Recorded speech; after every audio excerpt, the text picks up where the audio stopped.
양양 여행 중 55세 변호사를 만나 재혼하고 날벼락을 맞았습니다. 저는 정영희입니다. 올해 61살이죠. 남편을 하늘로 보내드린 지 8년이 지났어요. 그 긴 세월 동안 혼자서 두 아이를 키워내느라 정신없이 살았습니다. 시장에서 반찬 가게를 운영하면서 새벽 5시부터 밤늦게까지 일만 했어요. 아이들 뒷바라지에 가게 운영에 정말 하루하루가 전쟁 같았죠. 그런데 이제 아이들도 다 독립했고 혼자 남은 시간들이 갑자기 너무 길게 느껴지더라고요. 그래서 결심했어요. 혼자라도 여행을 떠나보자고요. 아이들한테 말하니까 걱정하더라고요. 엄마가 겨울에 혼자 어디 가냐면서 말이에요. 하지만 저는 정말 어딘가 가고 싶었어요. 숨 쉴 수 있는 곳으로 말입니다. 양양을 택한 이유는 특별하지 않았어요. 그냥 겨울 바다가 보고 싶었거든요. 기차를 타고 가면서도 마음이 두근거렸습니다. 창밖으로 흰 눈이 날리는 풍경을 보니까 정말 오랜만에 설레는 기분이었어요. 양양에 도착했을 때 찬 바닷바람이 얼굴에 스쳤어요. 하얀 입김이 나올 만큼 추웠지만 상쾌했습니다. 펜션에 짐을 풀고 두꺼운 패딩을 입고 바닷가로 나갔어요. 겨울 바다는 정말 달랐더라고요.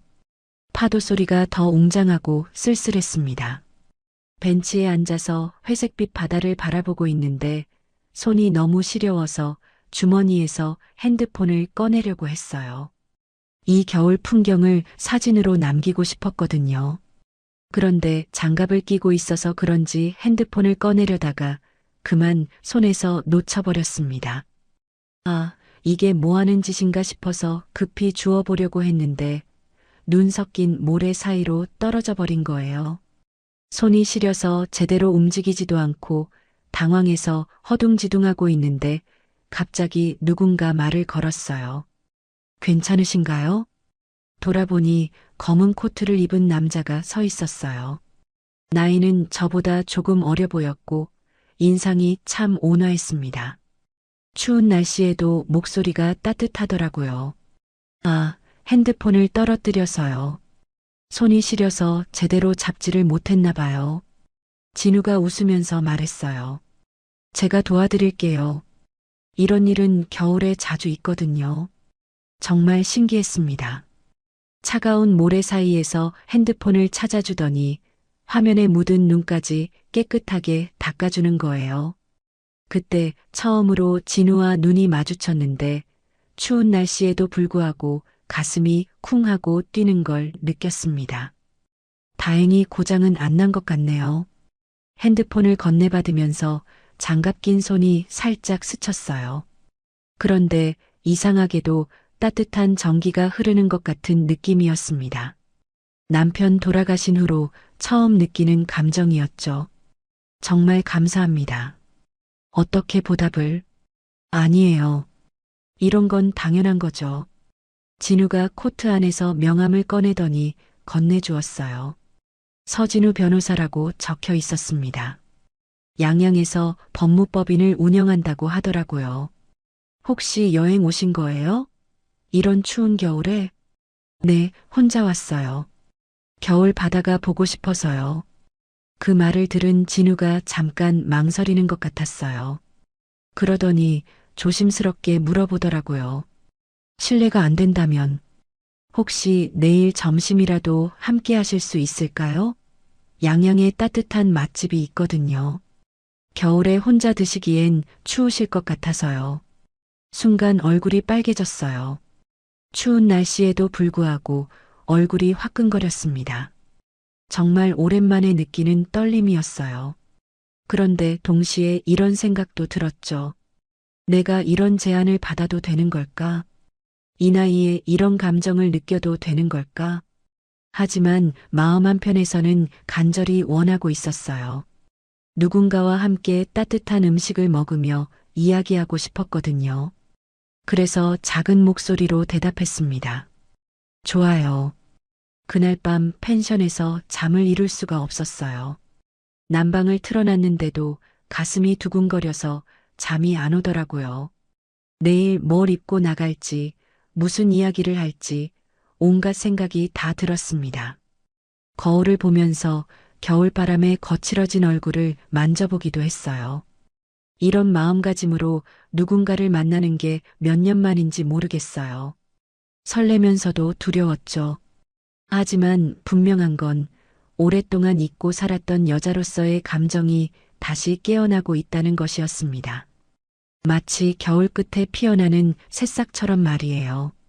그렇게 양양에서의 첫날 밤이 깊어갔어요. 창밖에는 하얀 눈이 조용히 내리고 있었고 내 인생에 다시 누군가가 나타날 줄은 정말 몰랐거든요. 양양에서 돌아온 후 진우와 저는 매일 연락했어요. 처음에는 안부를 묻는 간단한 문자였는데 점점 길어지더라고요. 아침에 눈을 뜨면 가장 먼저 진우의 메시지를 확인하는 제 모습이 신기했습니다. 이런 설렘이 아직도 가능한 건지 몰랐거든요. 진우는 정말 세심했어요. 제가 새벽 일찍 일어난다는 걸 알고는 전날 밤 늦게 메시지를 보내지 않았죠. 대신 아침 6시쯤 되면 어김없이 좋은 아침 인사가 왔어요. 오늘도 좋은 하루 되세요. 몸 조심하시고요. 짧은 문장이었지만 마음이 따뜻해졌습니다. 반찬 가게 일이 힘들어도 진우 생각하면 기분이 좋아지더라고요. 손님들한테도 더 친절해졌어요. 아마 제 얼굴에서 행복이 묻어나왔나 봅니다. 사장님 요즘 표정이 밝아지셨네요. 무슨 좋은 일 있어요? 단골 할머니가 그렇게 물어보시더라고요. 얼굴이 빨개져서 아무 말도 못했습니다. 이 나이에 이런 기분을 느끼는 게 부끄러우면서도 즐거웠어요. 일주일 정도 지났을 때 진우가 서울로 올라온다고 했어요. 변호사 일 때문에 법원에 가야 한다면서요. 그런데 시간이 되면 저녁이라도 같이 먹고 싶다고 하더라고요. 그날 하루 종일 떨렸습니다. 뭘 입을지 몰라서 옷장을 몇 번이나 뒤졌어요. 너무 꾸민 것 같아도 이상하고, 너무 수수한 것 같아도 이상하고, 결국 평소보다 조금 더 예쁜 블라우스를 선택했습니다. 저녁 6시에 약속한 식당에서 진우를 기다리고 있는데 마음이 쿵쾅거렸어요. 정말 오랜만에 느끼는 긴장감이었죠.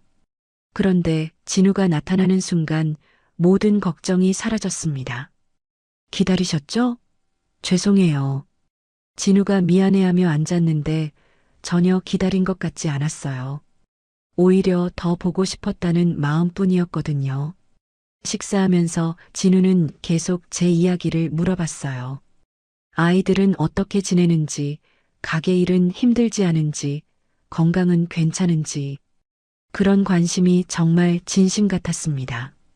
남편이 돌아가신 후로 누군가 저를 이렇게 세심하게 걱정해 주는 건 처음이었어요. 혼자 사시기 힘드시죠? 진우가 조심스럽게 물었어요. 순간 목이 메었습니다. 그동안 혼자라는 게 힘들다고 내색한 적이 없었거든요.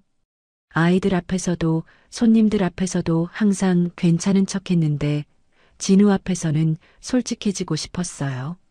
네, 가끔요. 특히 밤에 혼자 있을 때면. 제 말을 들은 진우의 눈빛이 따뜻해졌어요. 그리고 갑자기 제 손을 꼭 잡았습니다. 혼자 계시지 마세요. 진우의 손은 따뜻했어요. 오랫동안 잊고 있던 남자의 체온이었죠.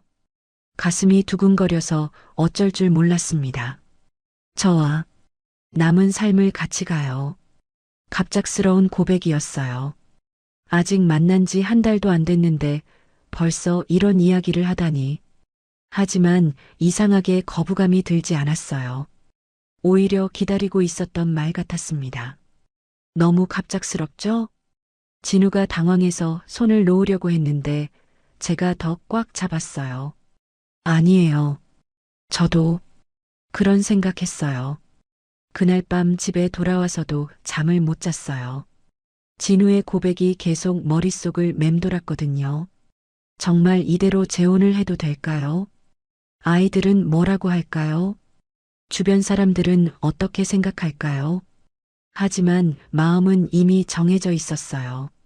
진우와 함께하고 싶었습니다. 남은 인생을 혼자 보내기엔 너무 길었거든요. 다음 날 아침 진우한테 전화했어요. 어제 말씀하신 것 진심이세요? 물론이죠. 제가 농담으로 그런 말씀드렸겠어요? 진우의 목소리는 확신에 차 있었어요. 그 확신이 저한테도 용기를 줬습니다. 그럼 해봐요. 그렇게 우리의 재혼 이야기가 시작됐어요. 진우는 정말 적극적이었습니다. 바로 다음 주에 또 서울로 올라와서 아이들을 만나겠다고 했어요. 큰아들 민수와 둘째 딸 소영이를 따로 만나서 이야기했어요. 처음에 아이들은 당황했죠. 엄마, 갑자기 무슨 소리예요? 소영이가 놀라서 물었어요. 아직 아빠 돌아가신 지 얼마 안 됐는데. 민수도 못마땅한 표정이었습니다. 하지만 제 마음은 확고했어요. 너희들도 이제 다 컸잖아. 엄마도 혼자 살기 외로워. 그래도 이렇게 갑자기 아이들의 걱정하는 마음을 모르는 건 아니었어요. 하지만 사랑할 수 있을 때 사랑하고 싶었습니다. 이미 61살인데 언제까지 기다릴 수 있겠어요. 진우를 소개했을 때 아이들 반응은 생각보다 나쁘지 않았어요. 특히 진우가 변호사라는 걸 알고 나서는 조금 안심하는 것 같았습니다. 어머니를 잘 모시겠습니다. 진우가 정중하게 인사했어요. 아이들도 진우의 진심 어린 태도에 마음을 열더라고요. 하지만 주변 사람들 반응은 달랐어요. 특히 시장 상인들은 노골적으로 걱정했습니다. 영희야, 이렇게 빨리 결정하면 안 돼. 사람을 제대로 알아봐야지. 그러게 말이야. 만난 지 얼마나 됐다고 벌써 결혼 얘기야? 나이 차이도 있는데. 조심해야 돼. 모든 사람이 말렸어요. 너무 성급하다고, 더 알아보고 결정하라고. 심지어 어떤 사람은 이런 말까지 했어요. 이렇게 빨리 결정하면 화를 부른다니까. 그런 말들을 들을 때마다 마음이 흔들렸어요. 정말 제가 너무 성급한 걸까요? 하지만 진우와 함께 있을 때만큼은 모든 걱정이 사라졌습니다. 사람들이 뭐라고 해도 신경 쓰지 마세요. 우리가 행복하면 되는 거 아닌가요? 진우는 늘 그렇게 말했어요. 그 말이 맞는 것 같았습니다. 다른 사람들 눈치 보느라 내 행복을 포기할 이유는 없잖아요. 결국 만난 지 2달 만에 혼인신고를 했어요. 간소하게 식을 올리고 진우 집으로 합가하기로 했습니다. 진우는 양양에 혼자 살고 있어서 제가 가는 게 맞다고 했어요. 제가 서울로 올라갈 수도 있어요. 진우가 그렇게 말했지만 저는 양양이 좋았어요. 우리가 처음 만난 곳이기도 하고 바다가 보이는 곳에서 살고 싶었거든요. 혼인신고를 마친 날 밤 진우가 말했어요. 정말 행복합니다. 이제 혼자가 아니라는 게 저도 그랬어요. 오랫동안 혼자였는데 이제 누군가 곁에 있다는 게 꿈만 같았습니다. 하지만 마음 한편으로는 불안했어요. 너무 완벽한 사람 같아서요. 진우는 정말 흠잡을 데가 없었거든요. 잘생기고 교양 있고 다정하고 경제력도 있고 이런 사람이 왜 저 같은 사람을 선택했을까요? 혹시 제가 부족한 건 아닐까요? 어느 날 진우한테 솔직하게 물어봤어요. 무슨 소리세요? 제가 더 부족하죠. 진우는 그렇게 대답했지만 가끔 진우 눈빛에서 뭔가 다른 걸 느꼈어요. 사랑스러운 눈빛이긴 한데 그 속에 뭔가 숨겨진 게 있는 것 같았습니다. 하지만 그때는 단순히 제 착각이라고 생각했어요. 행복에 취해서 쓸데없는 걱정을 하는 거라고 여겼죠. 진우가 저를 진심으로 사랑한다고 믿었거든요. 양양으로 이사 가는 날 아이들이 배웅하러 나왔어요. 엄마, 행복하세요. 소영이가 눈물을 글썽이며 말했어요. 뭔가 이상하면 바로 연락하세요. 민수는 걱정스러운 표정으로 당부했습니다.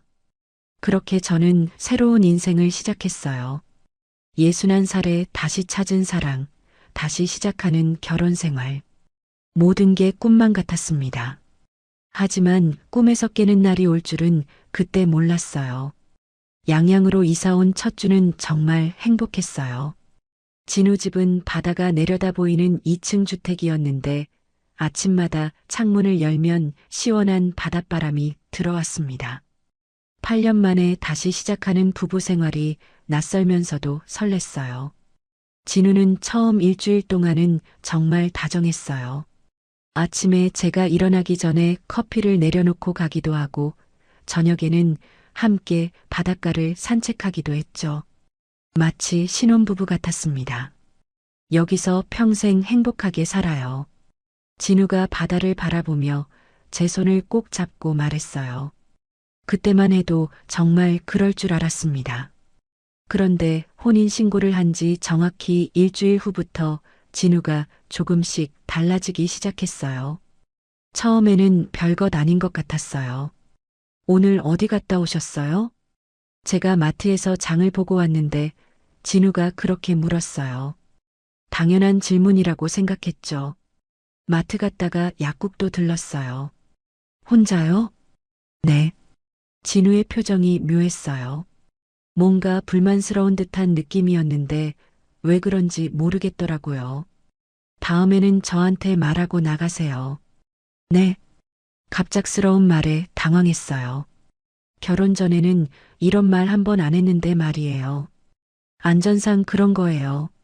제가 걱정되거든요. 진우가 웃으면서 설명했지만 뭔가 석연치 않았어요. 하지만 남편이 걱정해서 하는 말이라고 생각하려고 했습니다. 며칠 후에는 더 구체적인 요구가 나왔어요. 핸드폰 비밀번호 알려주세요. 왜요?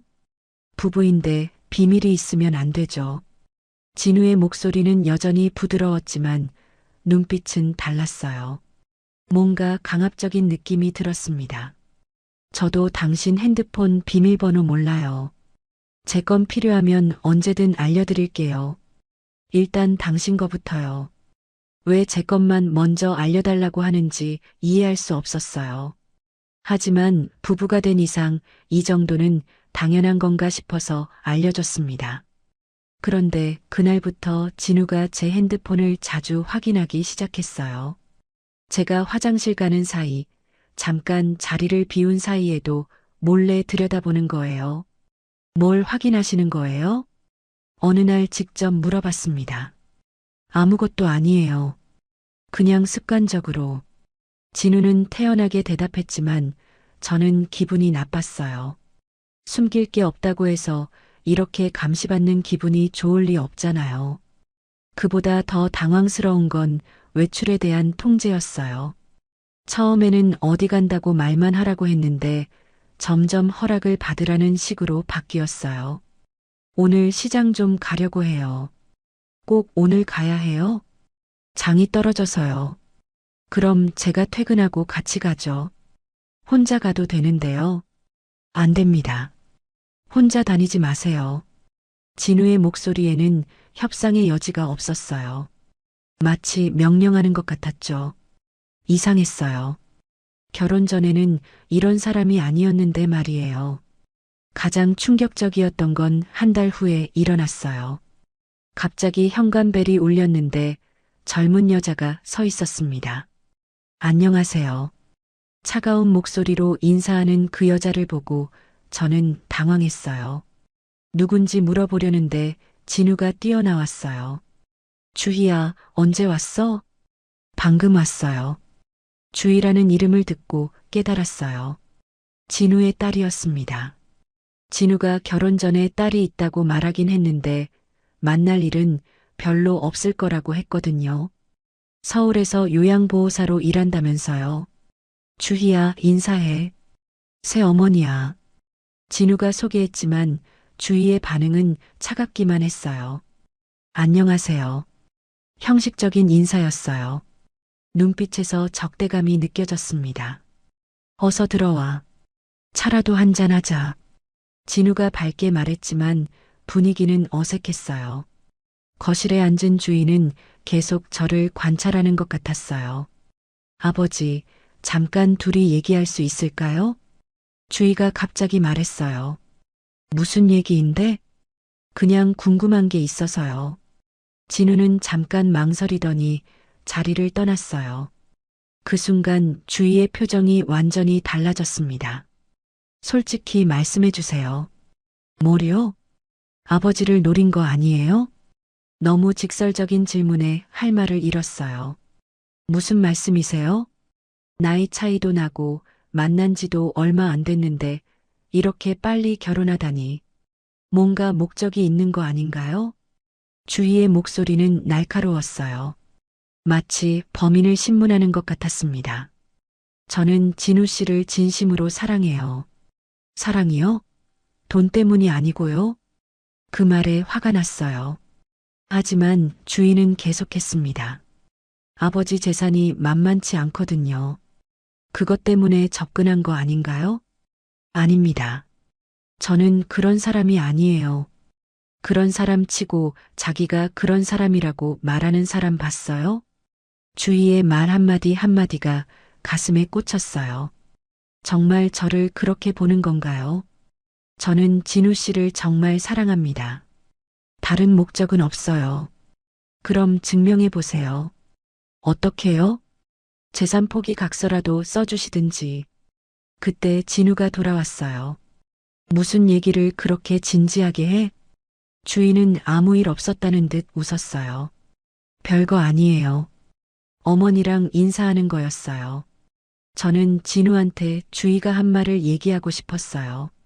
하지만 첫 만남에서 그런 일로 문제를 만들고 싶지 않았습니다. 주희가 돌아간 후 진우는 평소보다 말이 없었어요. 주희가 뭐라고 했어요? 조심스럽게 물어봤습니다. 별말 없었어요. 정말요? 표정이 안 좋던데요. 주희는 원래 그래요. 신경 쓰지 마세요. 진우는 그렇게 말했지만 뭔가 숨기는 것 같았어요. 딸이 저한테 그렇게 말했는데 정말 아무것도 안 들었을까요? 그날 밤 잠자리에서 더 충격적인 일이 있었어요. 당신이 주희한테 뭐라고 했어요? 진우가 갑자기 물었어요. 저요? 아무 말도 안 했는데요. 주희가 화가 나 있던데요. 주희 씨가 저한테 이상한 말을 했어요. 그래서 주희가 한 말을 다 얘기했어요. 재산을 노렸다는 둥, 증명해 보라는 둥. 그런데 진우의 반응이 이상했어요. 주희가 그런 말을 했을 리 없어요. 정말이에요. 분명히 들었어요. 당신이 잘못 들었거나 오해한 거 아닌가요? 진우가 제 말을 믿지 않았어요. 아니, 믿으려고 하지 않았어요. 저는 거짓말하지 않아요. 저도 제 딸을 믿어요. 그 말에 가슴이 무너졌어요. 남편이 아내보다 딸을 더 믿는다는 거잖아요. 그럼 저는 거짓말쟁이라는 거예요? 그런 뜻이 아니에요. 그럼 뭔 뜻이에요? 진우는 대답하지 않았어요. 그냥 돌아 누워버렸습니다. 그날 밤 잠을 한 잠도 못 잤어요. 천장을 보며 눈물만 흘렸습니다. 결혼한 지 한 달 만에 이런 일이 일어날 줄 몰랐어요. 옆에서 자고 있는 진우를 보니까 정말 모르는 사람 같았어요. 결혼 전에 다정했던 모습은 어디 갔을까요? 지금의 진우는 차갑고 의심 많고 딸만 편드는 사람이었어요. 새벽 3시가 넘어서야 조금 잠이 들었는데 꿈에서도 주희가 나타나서 저를 비난했어요. 아버지 재산만 노리는 여자. 꿈속에서도 그 말이 계속 들렸습니다. 아침에 일어나니까 베개가 눈물로 젖어 있었어요. 이게 제가 꿈꿨던 재혼 생활일까요? 사랑한다고 해놓고 한 달 만에 이렇게 달라지다니. 진우는 정말 저를 사랑하는 걸까요? 아니면 다른 이유가 있는 걸까요? 주희의 말이 계속 머릿속을 맴돌았어요. 정말 진우한테 뭔가 숨겨진 목적이 있는 건 아닐까요? 아니면 제가 너무 예민하게 생각하는 걸까요? 하지만 분명한 건 예전에 다정했던 진우는 사라졌다는 것이었어요. 이제 남은 건 차가운 시선으로 저를 감시하고 통제하려는 낯선 남자뿐이었습니다. 주희가 다녀간 후 일주일 정도 지났을 때였어요. 아침에 현관문을 열었는데 예쁜 꽃바구니가 놓여 있었습니다. 하얀 장미와 백합으로 만든 꽃다발이었는데 정말 고급스러워 보였어요. 처음에는 진우가 저한테 보낸 선물인 줄 알았어요. 지난번 주희와의 일로 서먹해진 사이를 풀어보려고 준비한 게 아닐까 싶었거든요. 여보, 꽃 보내주셨어요? 진우한테 물어봤는데 반응이 이상했어요. 무슨 꽃이요? 현관 앞에 꽃바구니가 있던데요. 진우의 표정이 순간 굳어졌어요. 마치 무슨 끔찍한 소식을 들은 것처럼 얼굴이 하얗게 질렸습니다. 어디 있어요? 진우가 급하게 현관으로 뛰어나갔어요. 꽃바구니를 보더니 손을 부들부들 떨었습니다. 이걸 누가 가져다 놨어요? 모르겠어요. 아침에 문 열었는데 그냥 있었어요. 진우는 꽃바구니를 들고 바로 쓰레기통으로 향했어요. 뭐 하는 거예요? 버리는 거예요. 왜요? 예쁜 꽃인데. 절대 집안에 들여놓지 마세요.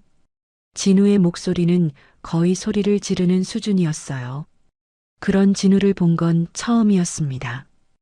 혹시 카드라도 있었나요? 못 봤어요. 정말 자세히 안 보셨어요?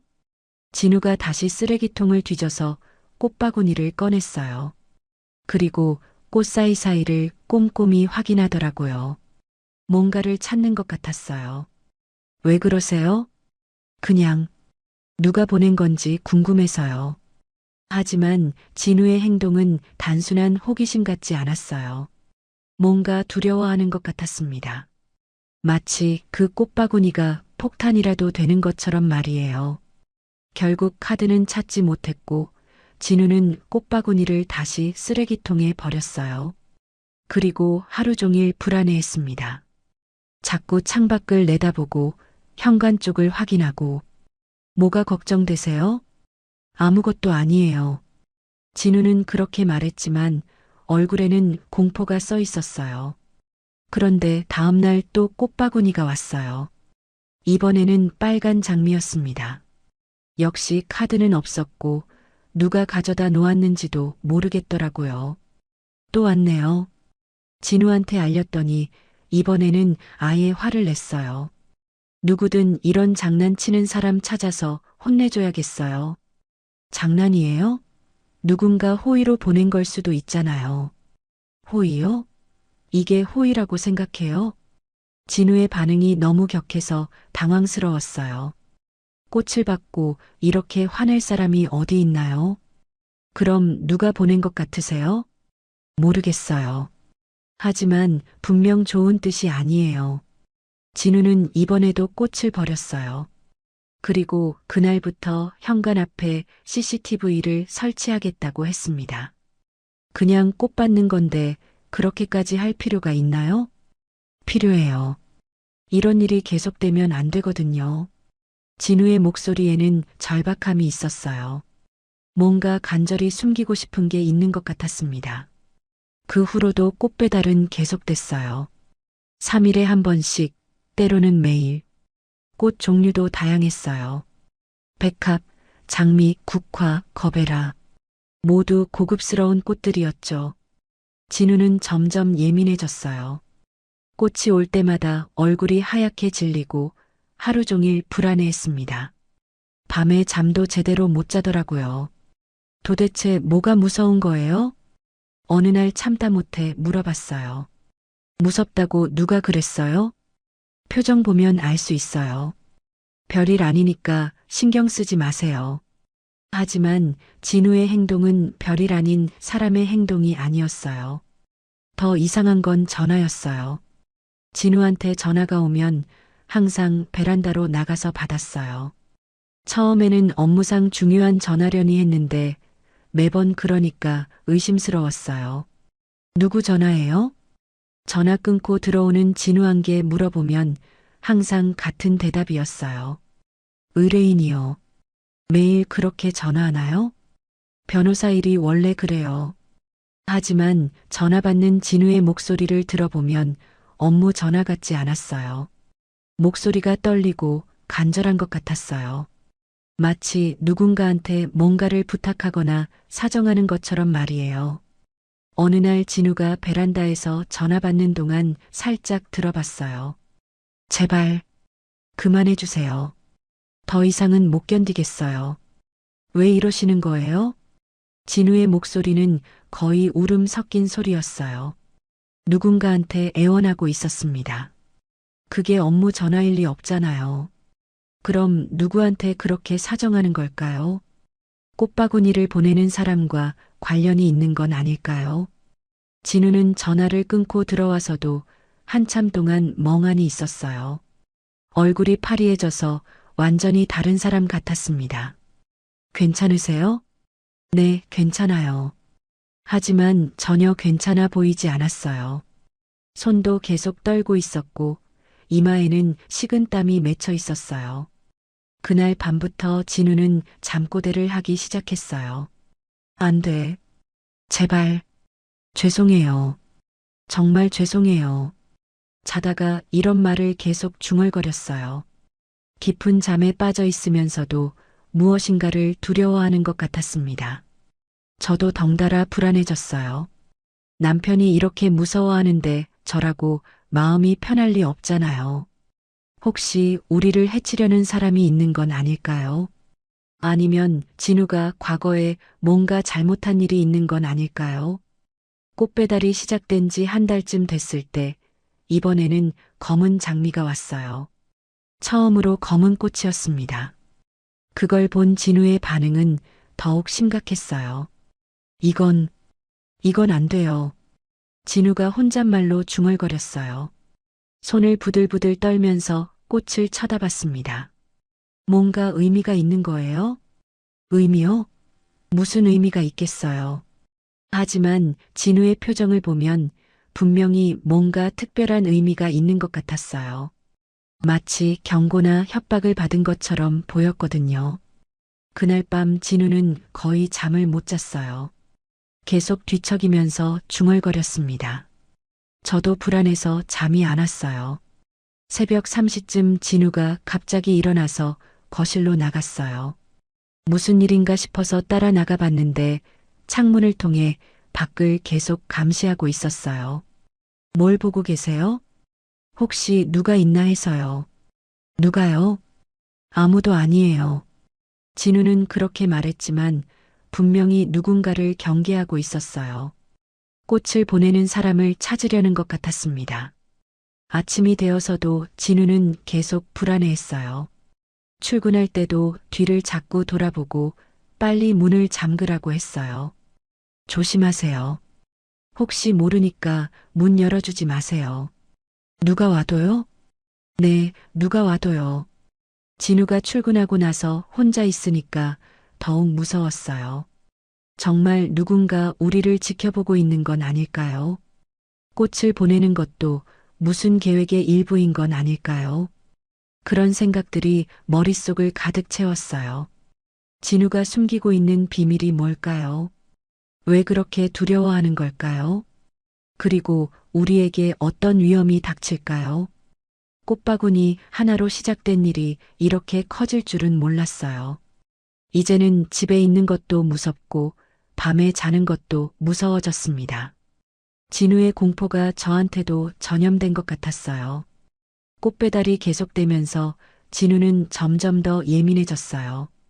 집에 있을 때도 계속 불안해하고 밤마다 악몽에 시달렸습니다. 저도 덩달아 스트레스를 받아서 집 안 분위기가 무거워졌어요. 어느 날 진우가 서울에 급한 업무로 가게 됐어요. 하루 종일 비어 있을 예정이라고 했습니다. 혼자 있기 무섭지 않아요? 진우가 걱정스럽게 물어봤어요. 괜찮아요. 낮에는 별일 없을 거예요. 사실 요즘 계속 긴장하고 있어서 혼자 있는 시간이 오히려 편했어요. 진우가 없으면 적어도 그의 불안에 전염되지는 않을 테니까요. 진우가 나간 후 집안을 정리하기로 했어요. 결혼한 지 2달 정도 됐는데 아직 제대로 정리 못한 곳이 많았거든요. 특히 진우의 서재는 한 번도 들어가 본 적이 없었어요. 서재는 건드리지 마세요. 진우가 결혼 초기에 그렇게 말했었거든요. 중요한 업무 자료가 많아서 함부로 정리하면 안 된다고 했어요. 하지만 오늘은 진우가 없으니까 한번 들어가서 먼지라도 털어야겠다 싶었어요. 아내가 남편 서재 청소하는 게 그렇게 이상한 일은 아니잖아요. 서재 문을 열었더니 생각보다 어수선했어요. 책상 위에 서류들이 쌓여 있고 책장도 먼지가 많이 쌓여 있었습니다. 먼저 책장부터 정리하기 시작했어요. 책들을 하나씩 빼서 먼지를 털고 다시 꽂았죠. 그런데 책장 뒤쪽에서 서류 뭉치가 떨어졌어요. 처음에는 그냥 주워서 제자리에 놓으려고 했어요. 그런데 무심코 본 서류 제목에 눈이 멈췄습니다. 생명보험증권. 그리고 그 아래 제 이름이 써 있었어요. 정영희. 수익자란에 분명히 제 이름이 적혀 있었습니다. 처음에는 진우가 저를 위해서 보험에 가입해 준 건가 했어요. 남편이 아내를 위해 보험에 들어주는 건 흔한 일이니까요. 그런데 자세히 보니까 이상했어요. 피보험자는 서진우, 수익자는 정영희. 그러니까 진우가 죽으면 제가 보험금을 받는 거였어요. 더 놀라운 건 보험 가입 날짜였습니다. 올해 2월 15일. 우리가 결혼하기 바로 일주일 전이었어요. 가슴이 쿵 하고 내려앉았어요. 저를 만나고 한 달도 안 돼서 이런 보험에 가입했다는 거잖아요. 그것도 수익자를 저로 해서요. 손이 떨려서 서류를 제대로 잡을 수 없었어요. 하지만 계속 읽어야 할 것 같았어요. 더 충격적인 내용이 있을지도 모르니까요. 보험 종류를 보니까 종신보험이었어요. 보험 금액은 5억 원. 그런데 특약 조건이 여러 개 있었어요. 질병 사망, 재해 사망, 그리고 심장질환 관련 특약까지.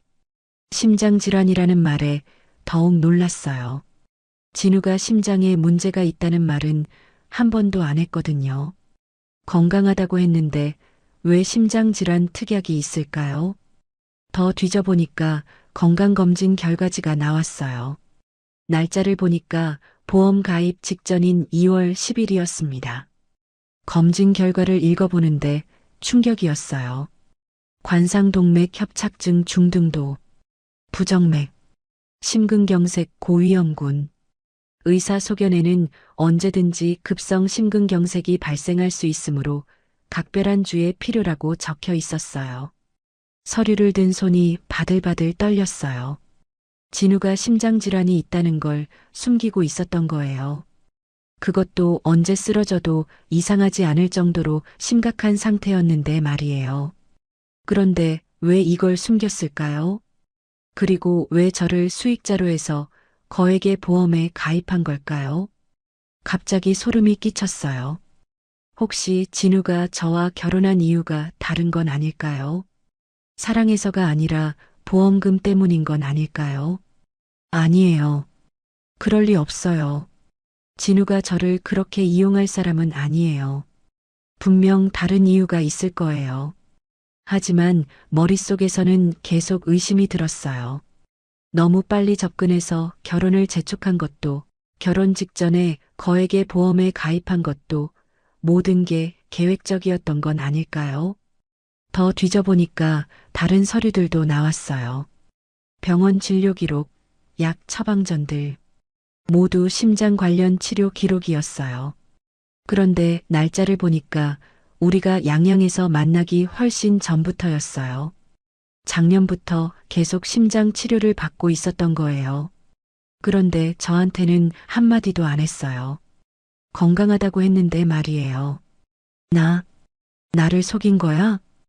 혼자 중얼거렸는데 목소리가 떨렸어요. 더 충격적인 건 꽃배달과 관련된 서류도 있었어요.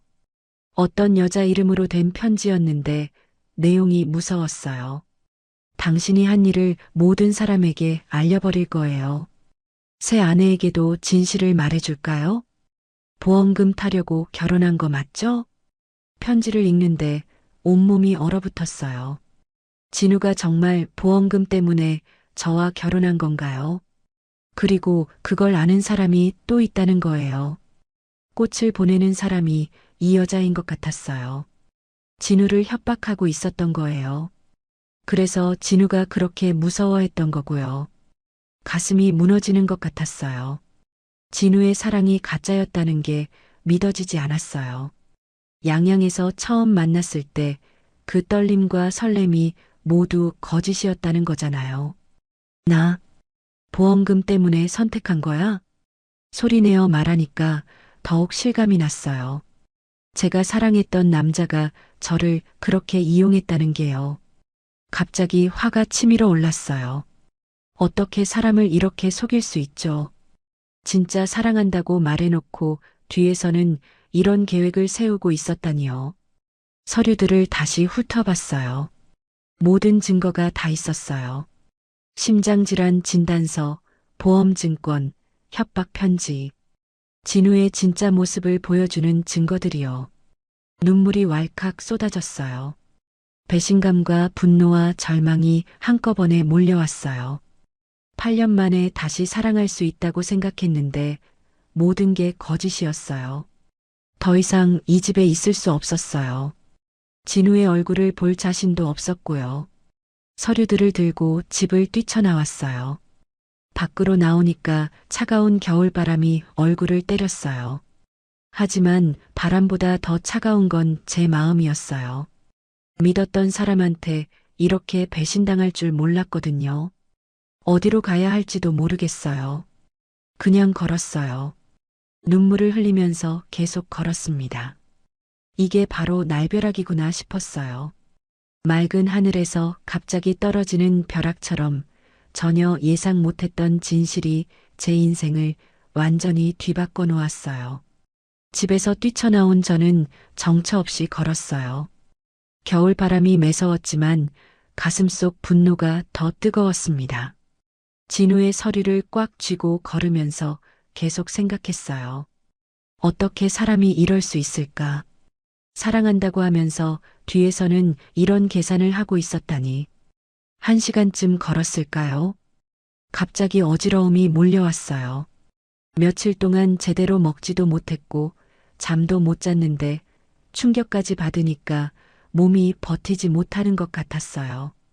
벤치에 앉아서 숨을 고르려고 했는데 가슴이 답답하고 손이 저렸어요.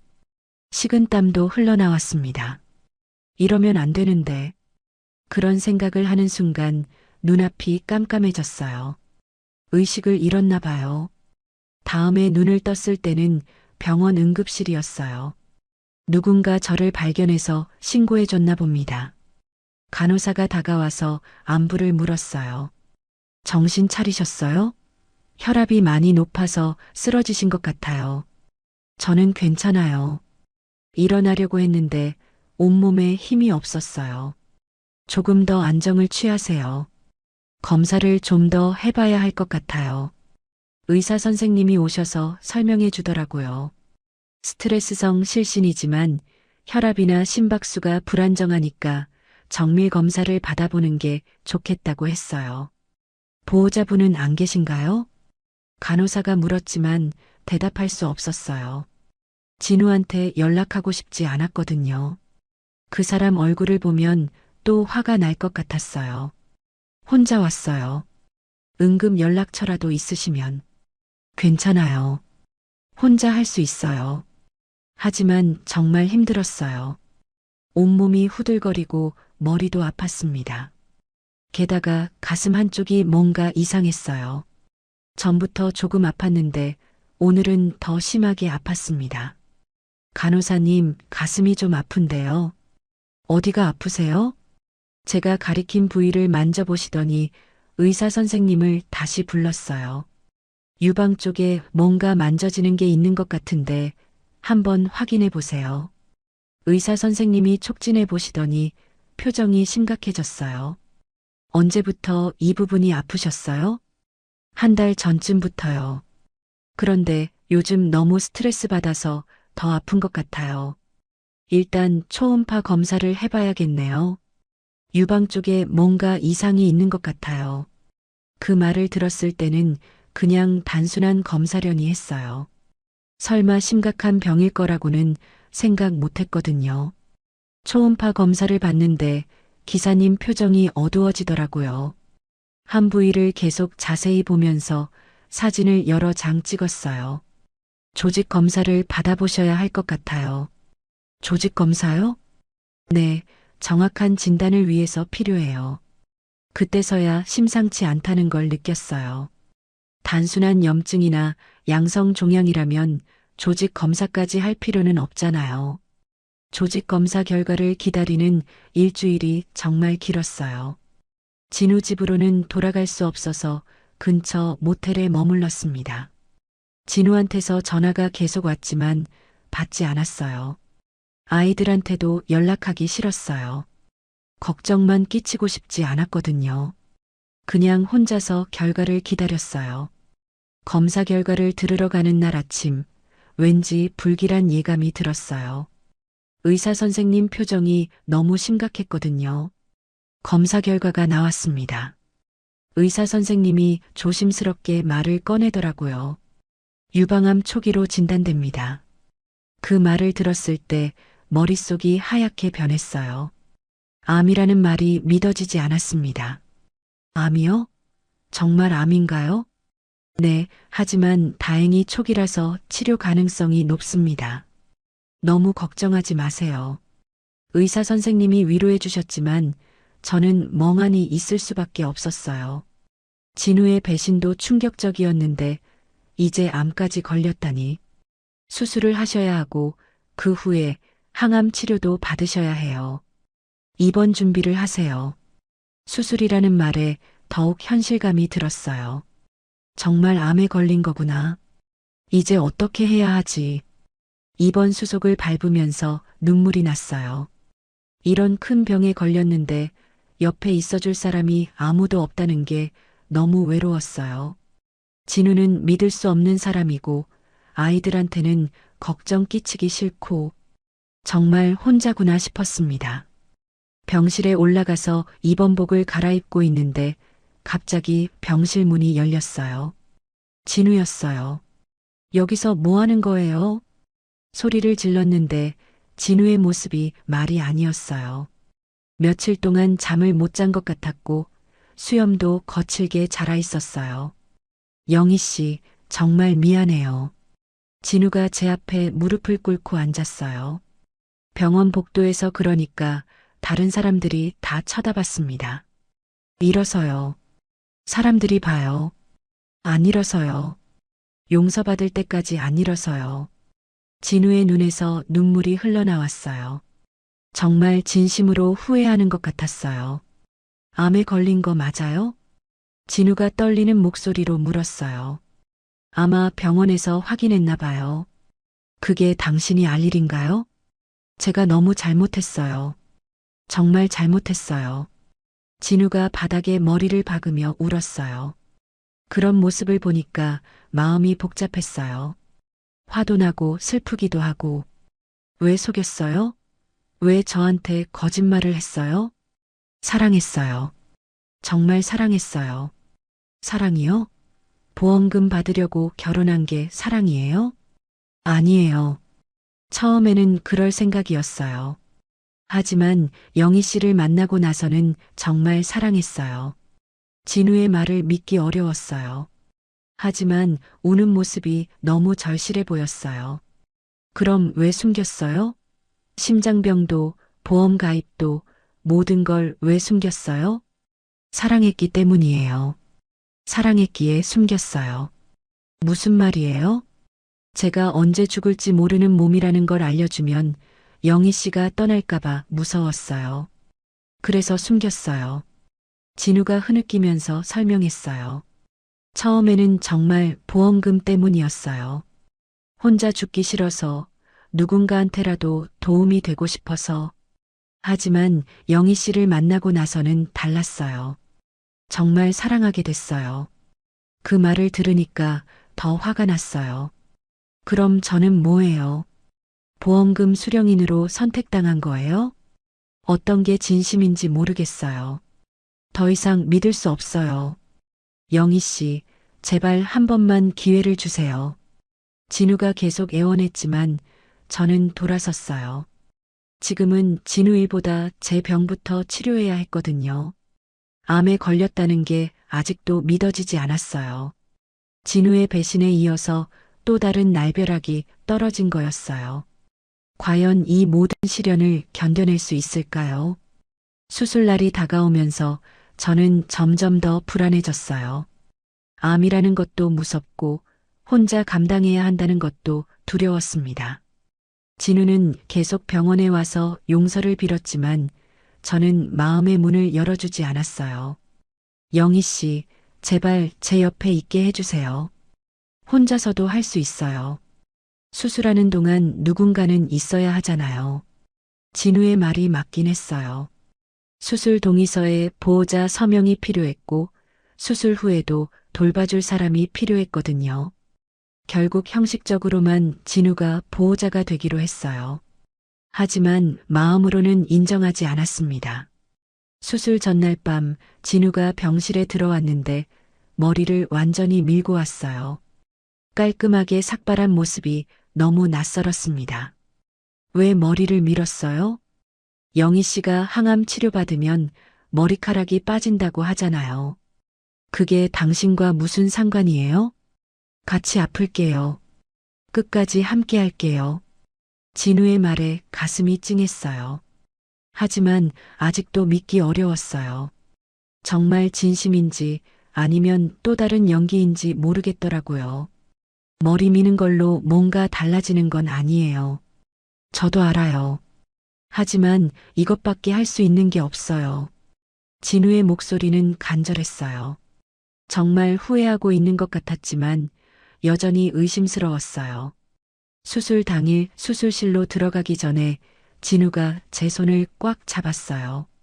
꼭 성공할 거예요. 걱정하지 마세요. 손 놓아요.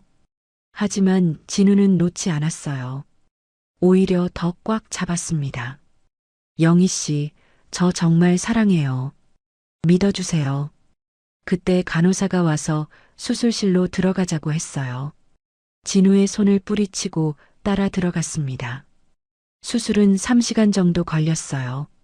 의식이 돌아왔을 때 진우가 침대 옆에 앉아 있었어요. 눈이 빨갛게 부어 있는 걸 보니 많이 운 것 같았어요. 수술 잘 됐어요. 의사 선생님이 깨끗하게 제거했다고 하더라고요.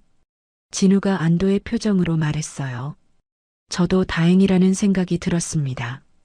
이제 항암 치료만 잘 받으면 돼요. 그 후 며칠 동안 진우는 병원을 떠나지 않았어요. 밤새 침대 옆 의자에서 자면서 저를 돌봤습니다.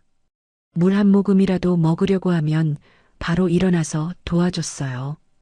집에 가세요. 변호사 일도 해야 하잖아요. 일은 나중에 해도 돼요. 지금은 영희 씨가 더 중요해요. 진우의 말과 행동이 진심 같아 보였지만 아직 완전히 믿을 수는 없었어요. 너무 많이 상처받았거든요. 일주일 후 항암 치료가 시작됐어요. 처음 받는 날 정말 무서웠어요. 부작용이 심하다고 들었거든요. 괜찮아요. 제가 옆에 있어요. 진우가 제 손을 잡고 치료실로 함께 들어갔어요. 항암제가 혈관으로 들어가는 동안 계속 제 손을 잡아줬습니다. 치료 후 몸이 너무 아팠어요. 메스껍고 어지럽고 먹은 것도 다 토했습니다. 진우는 밤새 제 등을 쓸어주고 물을 떠다 줬어요. 이럴 때 가족이 옆에 있어야 하는데 중얼거렸는데 진우가 들었나 봐요. 제가 가족이에요. 제가 영희 씨 가족이에요. 그런 말을 들으니까 마음이 복잡했어요. 정말 가족이 되고 싶어서 그러는 건지 아니면 죄책감 때문인지 모르겠더라고요. 한 달쯤 지났을 때 주희가 병원에 왔어요. 오랜만에 보는 주희는 많이 달라 보였어요. 표정이 부드러워졌고 눈에 걱정이 가득했습니다. 어머니, 많이 아프세요? 처음으로 따뜻한 목소리로 말하는 주희를 보고 놀랐어요. 괜찮아. 제가 정말 잘못했어요. 갑자기 주희가 눈물을 흘리기 시작했어요. 제가 어머니를 오해했어요. 아버지가 다 얘기해 주셨어요. 무슨 얘기를? 아버지가 처음에 어떤 마음으로 결혼하려고 했는지, 그런데 어머니를 만나고 나서 어떻게 변했는지, 모든 걸 다 들었어요. 주희가 울면서 고백했어요. 아버지는 정말 어머니를 사랑해요. 제가 착각했어요. 미안해요. 주희의 사과를 듣고 있으니까 눈물이 났어요. 그동안 의붓딸한테 미움받는다고 생각해서 얼마나 외로웠는지 모르거든요. 아버지가 머리 민 것도 어머니 때문이에요. 어머니랑 같이 아프고 싶다고 했어요. 그래. 네, 그리고 매일 울어요. 어머니가 자기를 용서 안 해준다고. 주희의 말을 들으니까 진우의 마음이 조금은 느껴졌어요. 정말 후회하고 있는 것 같았어요. 저도 이제부터 어머니 돌봐드릴게요. 요양보호사잖아요. 환자 돌보는 건 제가 더 잘해요. 주희가 웃으면서 말했어요. 그 웃음이 정말 따뜻해 보였습니다. 그날부터 주희도 자주 병원에 왔어요. 진우와 교대로 저를 돌봐줬죠. 아버지와 딸이 함께 저를 돌보는 모습을 보니까 정말 가족 같다는 생각이 들었어요. 어머니, 죽으면 안 돼요. 어느 날 주희가 갑자기 그런 말을 했어요. 왜 갑자기 그런 말을? 아버지가 어머니 없으면 못 살 것 같아서요. 정말 많이 사랑하세요. 주희의 말을 듣고 진우를 다시 보게 됐어요. 정말 많이 변한 것 같았어요. 예전처럼 감시하거나 통제하려고 하지도 않고 그냥 묵묵히 돌봐줬어요. 항암 치료를 받으면서 머리카락이 빠지기 시작했어요. 처음에는 조금씩 빠지더니 나중에는 한 움큼씩 빠졌습니다. 거울을 보는 게 너무 싫었어요. 완전히 다른 사람 같았거든요. 영희 씨 모자 사왔어요. 진우가 예쁜 모자를 사와서 씌워줬어요. 예뻐요. 모자가 잘 어울려요. 거짓말하지 마세요. 정말이에요. 제 눈에는 제일 예뻐요. 진우의 말이 위로가 됐어요. 진심인지는 모르겠지만 그런 말을 들으니까 조금은 기분이 나아졌어요. 치료가 계속되면서 몸은 힘들었지만 마음은 조금씩 편해졌어요. 진우와 주희가 정말 진심으로 저를 돌봐주는 것 같았거든요. 특히 진우는 완전히 다른 사람이 됐어요. 예전처럼 의심하거나 통제하려고 하지 않고 그냥 조용히 곁에 있어줬습니다. 영희 씨, 제가 정말 잘못했어요. 용서해달라고 강요하지는 않을게요. 그냥 옆에서 돌봐만 드릴게요. 진우가 그렇게 말했을 때 마음이 움직였어요. 억지로 용서받으려고 하지 않고 그냥 행동으로 보여주려는 것 같았거든요. 어느 날 밤 항암 부작용이 심해서 많이 아팠어요. 진우가 밤새 제 등을 쓸어주고 물수건으로 열을 식혀줬습니다. 왜 이렇게까지 해요? 사랑하니까요. 정말요? 네, 정말이에요. 처음에는 잘못된 이유로 시작했지만 지금은 정말 사랑해요. 그 말을 들으니까 가슴이 따뜻해졌어요. 아직 완전히 믿지는 못하겠지만 적어도 진우가 변하려고 노력하고 있다는 건 느낄 수 있었어요. 그렇게 조금씩 저희는 다시 가족이 되어가고 있었어요. 진짜 가족 말이에요. 6개월간의 항암 치료가 끝났어요. 마지막 검사 결과를 기다리는 동안 정말 떨렸습니다. 진우도 저만큼이나 긴장한 것 같았어요. 제 손을 꼭 잡고 함께 결과를 기다렸죠. 완치 판정입니다. 정말 잘 이겨내셨어요. 의사 선생님의 말을 듣는 순간 눈물이 왈칵 쏟아졌어요. 옆에서 진우도 울고 있었습니다. 정말 기적 같은 일이었어요. 영희 씨, 정말 수고했어요. 진우가 저를 꼭 안아주며 말했어요. 6개월 전만 해도 이 사람을 믿을 수 없었는데 이제는 정말 고마웠습니다. 퇴원하는 날 주희도 왔어요. 꽃다발을 들고 환하게 웃고 있었습니다. 어머니, 축하드려요. 이제 정말 가족으로 다시 시작해요. 주희의 말을 듣고 가슴이 따뜻해졌어요. 이 아이도 이제는 진짜 제 딸 같았거든요. 집으로 돌아가는 길에 진우가 갑자기 말했어요. 영희 씨, 양양 가볼까요? 양양을요? 우리가 처음 만난 그곳이요. 완치 축하도 할 겸. 양양이라는 말을 들으니까 감회가 새로웠어요. 정말 많은 일이 있었던 곳이었거든요. 사랑을 시작한 곳이기도 하고, 배신을 알게 된 곳이기도 하고. 좋아요. 가봐요. 다음 주말 우리는 양양으로 떠났어요. 겨울이었던 지난번과 달리 이번에는 봄이었습니다. 벚꽃이 피기 시작한 계절이었죠. 양양에 도착해서 처음으로 간 곳은 우리가 처음 만난 그 바닷가였어요. 벤치는 그대로 있었고 바다도 변하지 않았습니다. 여기서 핸드폰 떨어뜨렸었죠. 진우가 웃으며 말했어요. 그때는 정말 당황했어요. 저는 운명이라고 생각했어요. 영희 씨를 만날 수 있어서. 진우의 말을 듣고 그때 일이 떠올랐어요. 정말 우연히 만났는데 이렇게 많은 일을 겪게 될 줄 몰랐어요. 벤치에 나란히 앉아서 바다를 바라봤어요. 파도 소리가 마음을 평온하게 해줬습니다. 지난 1년을 돌아보니까 꿈만 같았어요. 영희 씨, 진우가 조용히 불렀어요. 네, 저 정말 잘못했어요. 처음에 접근한 이유도 거짓말한 것도 이제 그만해요. 다 지난 일이에요. 아니에요. 꼭 말하고 싶어요. 진우가 진지한 표정으로 말을 이어갔어요. 처음에는 정말 보험금 때문이었어요. 혼자 죽기 싫어서 누군가한테라도 도움이 되고 싶어서. 그런데 영희 씨를 만나고 나서는 정말 달랐어요. 어떻게요? 사랑이 뭔지 알게 됐어요. 영희 씨 웃는 모습 보면 가슴이 뛰고 슬퍼하면 저도 같이 아프고 그런 감정을 처음 느꼈어요. 진우의 목소리가 떨렸어요. 그래서 더 숨기고 싶었어요. 제가 아픈 거, 언제 죽을지 모른다는 거, 영희 씨가 떠날까봐 무서웠거든요. 바보 같은 사람. 저도 모르게 그런 말이 나왔어요. 정말 바보였어요.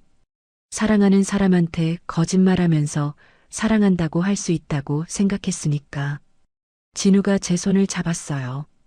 이제는 그 손길이 따뜻하게 느껴졌어요. 영희 씨가 암에 걸렸을 때 정말 죽을 것 같았어요. 제 잘못 때문에 영희 씨가 아픈 거라고 생각했거든요. 그건 아니에요. 맞아요. 스트레스 때문이잖아요. 제가 영희 씨한테 준 스트레스 때문에. 진우의 눈에서 눈물이 흘렀어요. 하지만 그 시간이 저를 바꿔줬어요. 영희 씨를 잃을 뻔하면서 깨달았어요. 진짜 사랑이 뭔지. 진짜 사랑이요? 네. 상대방을 위해서 자신을 희생할 수 있는 거요. 영희 씨가 건강해지는 게 제 목숨보다 중요했어요. 진우가 바다를 바라보며 말했어요. 당신 없는 인생은 상상조차 싫어요. 그 말을 듣는 순간 가슴이 찡했어요. 정말 진심이 느껴졌거든요. 저도요. 제가 대답했어요. 정말요? 네. 처음에는 당신을 믿을 수 없었어요. 너무 배신감이 컸거든요. 하지만 아팠을 때 곁에서 돌봐주는 모습을 보면서 마음이 바뀌었어요. 진우가 제 말을 들으며 고개를 끄덕였어요. 고통이 깊었던 만큼 사랑도 깊어졌어요. 제가 중얼거리듯 말했더니 진우가 놀란 표정으로 저를 봤어요. 정말 그렇게 생각해요? 네. 힘든 시간을 함께 겪으면서 더 깊은 사랑을 배웠어요. 서로를 진짜로 아끼는 게 뭔지 알게 됐고요. 바람이 불어와서 제 짧아진 머리카락을 날렸어요. 항암 치료 후 다시 자란 머리카락이었죠. 영희 씨. 네. 다시 시작해요. 이번에는 정말로 진우가 제 앞에 무릎을 꿇었어요. 뭐 하는 거예요? 다시 프로포즈 하는 거예요. 이번에는 진짜로. 진우가 주머니에서 반지를 꺼냈어요. 간소하지만 예쁜 반지였어요. 정영희 씨, 저와 진짜 부부가 되어주세요. 이번에는 거짓말 없이 진심으로. 그 모습을 보니까 눈물이 났어요. 1년 전 이 자리에서 처음 만났을 때는 이런 일이 일어날 줄 꿈에도 몰랐거든요. 네. 저는 짧게 대답했어요.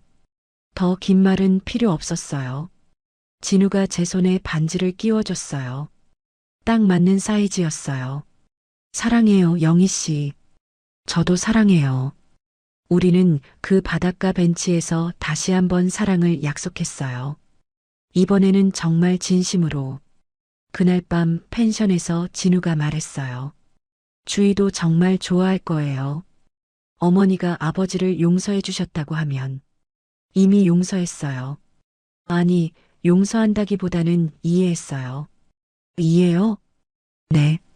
당신도 무서웠던 거잖아요. 사랑하는 사람을 잃을까봐. 잘못된 방식이었지만 나름대로 저를 지키려고 했던 거고요. 진우가 제 손을 꼭 잡았어요. 이제 정말 새로 시작이네요. 네, 두 번째 인생이요. 창밖으로 보이는 바다에 달빛이 반짝이고 있었어요. 1년 전 겨울 바다와는 전혀 다른 모습이었죠. 따뜻하고 평화로웠어요. 저희도 그렇게 변했어요. 시련과 고통을 겪으면서 더 성숙해지고 더 깊은 사랑을 배웠어요. 이제는 정말 서로를 믿고 의지할 수 있는 진짜 부부가 됐습니다. 양양 바다가 저희 사랑의 시작과 재출발을 모두 지켜봐 줬어요. 앞으로도 이 바다처럼 변함없이 서로를 사랑하며 살아갈 거예요. 두 번째 인생의 첫날이 시작됐어요. 결혼 전에 반드시 확인하세요. 재혼 부부 90% 대부분이 이것 때문에 이혼합니다.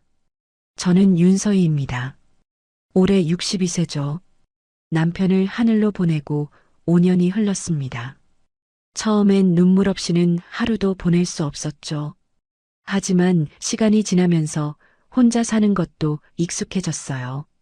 아침에 일어나면 나만을 위한 밥을 짓고 저녁에는 내가 보고 싶은 드라마를 보며 지내는 평범한 일상이었습니다. 그런데 그해 겨울 이상했어요. 문득문득 찾아오는 공허함이 가슴을 짓눌렀거든요. 특히 저녁 시간이 되면 더 심했습니다. 혼자 먹는 저녁밥이 이렇게 쓸쓸할 줄 몰랐어요. 아, 이렇게 살면 안 되겠다. 그래서 동네 경로당에 나가기 시작했습니다. 사람들과 대화라도 나누면 마음이 좀 나아질 것 같았거든요. 그곳에서 강우철 씨를 만났어요. 첫인상부터 달랐습니다. 다른 남자분들과는 뭔가 다른 느낌이었죠. 키가 크고 어깨가 넓어서 든든해 보였어요. 게다가 말투도 정중하고 예의가 바른 사람이었습니다. 어느 추운 저녁이었어요. 경로당에서 나오는데 바람이 정말 차갑게 불었거든요. 저도 모르게 어깨를 움츠리고 있었나 봅니다. 춥겠네요. 잠깐만요. 우철 씨가 자기 재킷을 벗더니 제 어깨에 걸쳐주는 거예요. 깜짝 놀랐습니다. 남편이 세상을 떠난 후로는 이런 배려를 받아본 적이 없었거든요. 아니에요. 괜찮습니다. 제가 사양했지만 우철 씨는 고개를 저었어요. 요즘 감기 많이 걸린다고 하던데 조심하셔야죠. 그 따뜻한 말투에 마음이 뭉클해졌어요. 언제부터였을까요? 누군가 저를 걱정해주는 말을 들어본 게 말이에요. 며칠 후에는 또 다른 일이 있었습니다. 경로당 계단에서 발을 헛디뎌 넘어질 뻔했거든요. 그때 우철 씨가 재빠르게 제 손목을 잡아주었어요. 아, 깜짝 놀랐네요. 다치셨어요? 손목을 잡은 우철 씨의 손이 따뜻했습니다. 마음이 두근거렸어요. 이런 감정을 느낀 게 정말 오랜만이었거든요. 괜찮습니다. 감사해요. 앞으로 조심하세요. 요즘 계단에 있기 때문에 미끄러워서 위험해요. 우철 씨는 집까지 데려다 주겠다고 했어요. 처음엔 부담스러워서 괜찮다고 했죠. 하지만 그분이 워낙 정중하게 부탁하시니까 결국 따라갔습니다. 집 앞까지 와서도 우철 씨는 제가 안전하게 들어가는 걸 확인하고 돌아갔어요. 그 뒷모습을 보면서 마음이 따뜻해졌습니다. 참 착한 분이구나.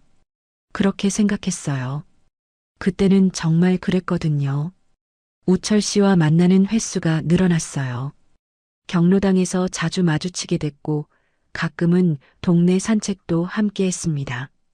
대화를 나눠보니 참 매력적인 분이었어요. 젊을 때 경찰이었다고 하시더라고요.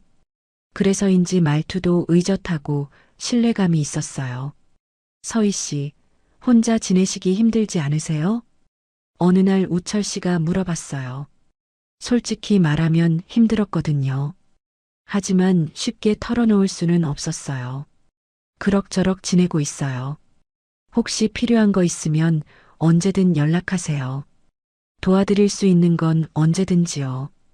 그 말을 들으니까 눈물이 날 것 같았어요. 오랜만에 누군가 저를 챙겨주려고 하는구나 싶었거든요. 하지만 그때 한 가지 이상한 일이 있었어요. 우철 씨와 커피를 마시고 있는데 젊은 여자가 우리 앞에 나타났거든요. 처음 보는 사람이었는데 우철 씨를 아버지라고 부르더라고요. 아버지, 여기서 뭐 하세요? 목소리가 차가웠어요. 그리고 저를 보는 눈빛도 곱지 않았습니다. 아, 서은지야. 이분은 서희 씨라고 해서 아버지한테 너무 기대지 마세요. 서은지가 저를 똑바로 보면서 말했어요. 정말 차가운 목소리였습니다. 아직 정리 안 된 게 많거든요. 그 말이 무슨 뜻인지 모르겠더라고요. 우철 씨는 당황한 표정으로 딸을 달랬지만 서은지는 시선 한 번 주지 않고 가버렸어요. 죄송해요, 서희 씨. 애가 아직 철이 없어서. 우철 씨가 미안해하면서 말했어요. 저는 괜찮다고 했지만 마음이 좀 무거워졌습니다. 그날 밤 잠자리에 누워서 서은지의 말을 계속 생각했어요. 정리 안 된 게 많다는 게 무슨 뜻일까? 하지만 그때는 그냥 딸이 아버지를 걱정하는 마음에서 한 말이라고 생각했어요. 설마 그 말이 앞으로 벌어질 모든 일의 경고였을 줄은 꿈에도 몰랐거든요. 우철 씨는 여전히 저에게 다정했어요. 비가 오는 날이면 우산을 가져다 주고 아플 때면 약국에서 약도 사다 주었습니다. 그런 배려에 마음이 조금씩 열렸어요. 이런 사람과 함께라면 남은 인생이 외롭지 않을 것 같다. 그런 생각이 들기 시작했어요. 그때는 정말 그렇게 믿었거든요. 우철 씨와의 만남이 계속되면서 주변 사람들이 하나둘 관심을 보이기 시작했어요. 특히 절친한 친구 미정이가 먼저 눈치챘죠. 서희야, 요즘 표정이 많이 밝아졌다. 혹시 좋은 사람 생겼니? 처음엔 부끄러워서 아니라고 했어요. 하지만 미정이는 워낙 눈이 밝은 사람이라 금세 알아챘거든요. 어머, 정말 그런 거구나. 누군데? 어떤 분이야? 결국 우철 씨 이야기를 털어놓았어요. 미정이는 처음엔 좋아했어요. 아이고, 우리 서희가 드디어 좋은 사람 만났구나. 근데 조심해야 해. 이 나이에 재혼하는 거 쉬운 일 아니야. 미정이 말이 맞았어요. 하지만 그때는 우철 씨가 정말 좋은 사람이라고 생각했거든요. 동네 사람들도 응원해 주었어요. 경로당에서 만난 할머니들이 하나같이 말씀하시더라고요. 서희 씨, 혼자 사시지 말고 좋은 분이랑 재혼하세요. 이 나이에 혼자 사는 게 얼마나 쓸쓸해요. 맞아요. 아프기라도 하면 누가 챙겨줘요. 우철 씨 같은 분은 정말 찾기 힘들어요. 주변에 이런 말들이 계속 귀에 들어왔어요. 사실 저도 마음 한구석에서는 외로움이 두려웠거든요. 나이가 들수록 혼자라는 게 더 무서워졌어요. 특히 밤에 갑자기 아프거나 위급한 일이 생기면 어떻게 하나 하는 생각이 자주 들었습니다. 그럴 때마다 우철 씨가 옆에 있다면 얼마나 든든할까 상상했어요. 서희 씨, 우리 이제 정식으로 가족이 되는 게 어떨까요? 우철 씨가 조심스럽게 물어봤을 때 마음이 두근거렸어요. 설레기도 했지만 한편으로는 걱정도 됐거든요. 글쎄요. 저희가 정말 잘 맞을까요? 물론이죠. 서희 씨 같은 분은 정말 드물어요.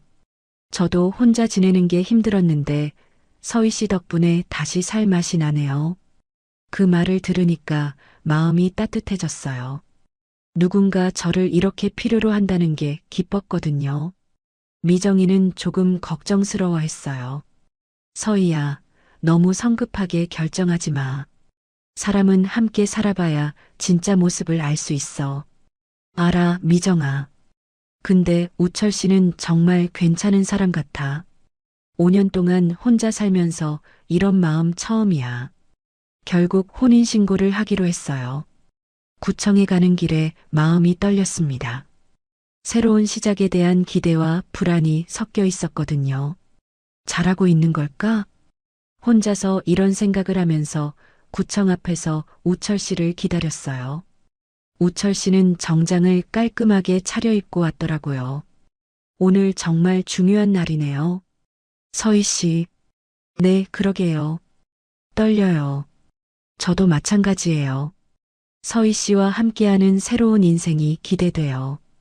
구청 직원분이 혼인신고서를 받으면서 축하한다고 하더라고요. 그 순간 정말 뭉클했어요.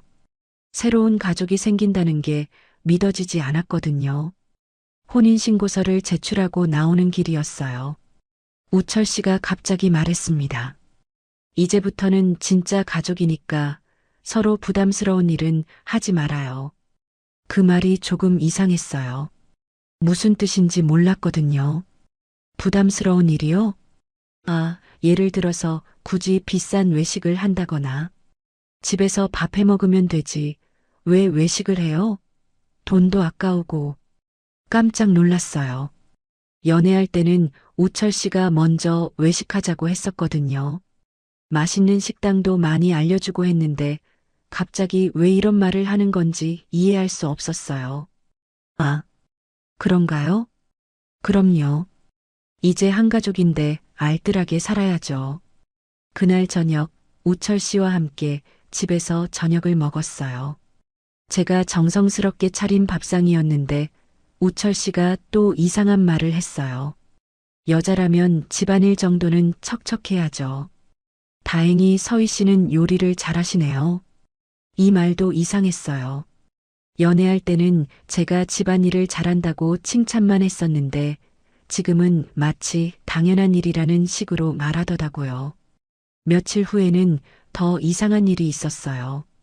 제가 미정이를 만나고 왔다고 하니까 우철 씨 표정이 확 바뀌더라고요. 친구 박미정 말이에요? 그 사람 영향 안 좋아요. 앞으로 멀리 하세요. 네. 왜요? 미정이는 제 절친한 친구인데 결혼한 여자가 밖에서 친구들과 어울리면서 시간 보내는 게 보기 좋지 않아요. 이제는 가정에 충실해야죠. 정말 당황스러웠어요. 미정이는 제가 가장 힘들 때 곁에서 도와준 소중한 친구였거든요. 그런 친구를 멀리하라니 이해할 수 없었어요. 우철 씨, 미정이는 정말 좋은 친구예요. 그리고 저도 사람인데 친구들과 만나는 건 당연한 거 아닌가요? 당연하다고요?